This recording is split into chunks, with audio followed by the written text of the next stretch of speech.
Okay, section 7.3. We are on page 360 and we're talking about solving exponential equations. So the hardest part of this stuff is we just have to remember laws of exponents. Okay, so I know they're deep down somewhere in there, so we just need to remember them. Okay, so example 1 says change the base of the power. So rewrite each expression as a base 3. So all they're asking in this is instead of writing 27, they want us to have a base 3. So what is 27 if it is a base 3? Like 3 to the power of what? It's 3 times 9, but 3 times 3 times 3 is 27, right? So if we write 27 as a base 3, then we write it as 3 to the power of 3, because 3 times 3 times 3 is 27.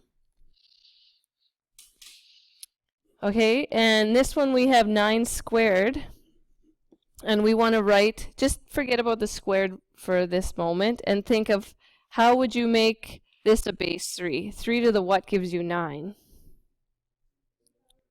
3 to the power of 2. And this 2 is already there, so they're going to multiply together. So you're actually going to have 3 to the power of 4. Okay, and this one gets looking a little bit crazy, but we have 27, is that to the 1/3? And then we have 81, and it's in a cube root.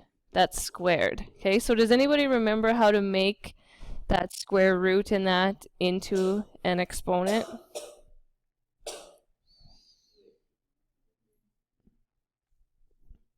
Okay, so if we wanted to make this, does anybody remember, okay, let's see, if we had a square root like this, we would write it as 8 to the half.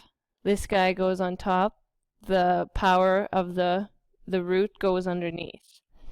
Okay, so we can rewrite, instead of having this root, we can write him as 2/3.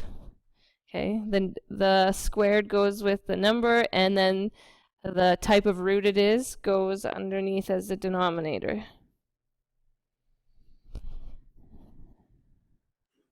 Okay, so now we want to make them base 3s, right? So let's just imagine the 27 again. We know that it's 3 to the power of 3 is 27, right?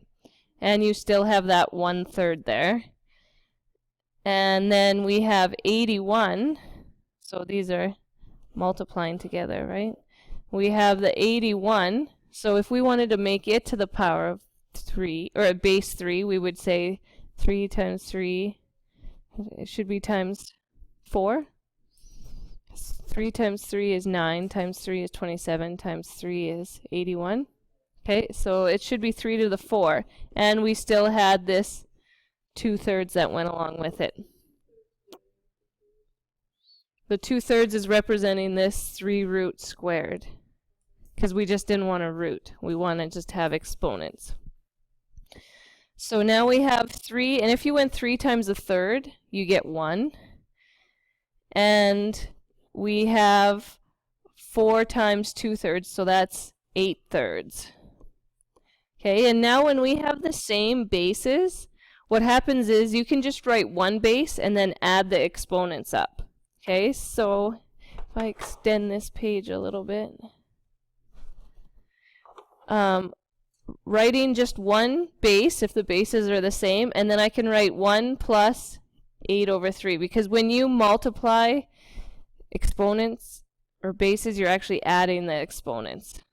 Okay, so this is all these laws of exponents that we've had since grade 10, but they're deep down in our brain. So now we just have to go 1 plus 8/3, and we can't just add a 1. I would change this into a 3/3, just so that we have the same denominator. And so it's 3 plus 8 is 11, and you write the denominator as 3. So example 2 is still on page 360, and it's solve each equation. So basically what we want to know is what is x.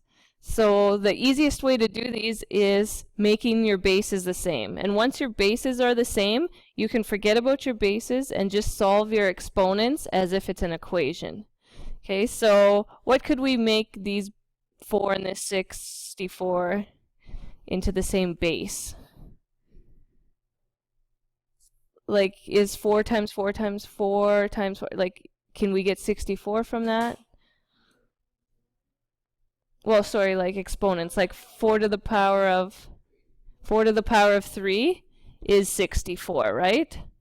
And we have that x with it, so we'll put the x with it. And so we don't have to change this base. He can stay as a 4, and he was x plus 2 as an exponent. Okay, so we did nothing to the first one, but we switched the 64 to 6 or to 4 to the power of 3. Okay, now that the bases are the same, we can forget about them, and we can just solve this as exponents solving for x. Okay, so I'll subtract the x over, so I will get 2x, and I have 2 on this side, and then I'll divide by 2, and I'll get x equals 1. Okay, and if we want to check our work, we would just put 1 in here. So we'd go 4, and then 1 plus 2 should equal the same as 64 to the 1. So 1 plus 2 is 3, 4 to the power of 3 is 64, and 64 to the power of 1 is 64. So it worked out.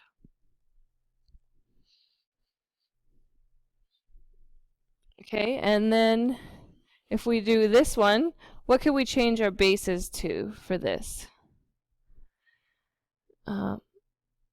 A base 4, if we had a base 4, 4 squared is 16, right? So that won't get us to 8. So we're going to have to switch both of the bases. So what if we switch them both to 2's? Okay, so 2 to the power of what gives you 4? Yeah, 2 to the power of 2. And we still had this 2x there already. And then 2 to the power of what gives you 8? 3. 2 to the power of 3 is 8, because it's 2 times 2 is 4 times 2 is 8. And we already had this 2x minus 3 there. Okay, so now the bases are the same. We can forget about them, and then we can just solve as if this is an x equation. Okay, so 2 times 2x is 4x. And 3 times 2x is 6x, and 3 times minus 3 is 9. So I'll subtract the 6x over, and I get a negative 2x equals negative 9. And I'll finish off by dividing by negative 2. So I get x equals 9 over 2, or 4.5.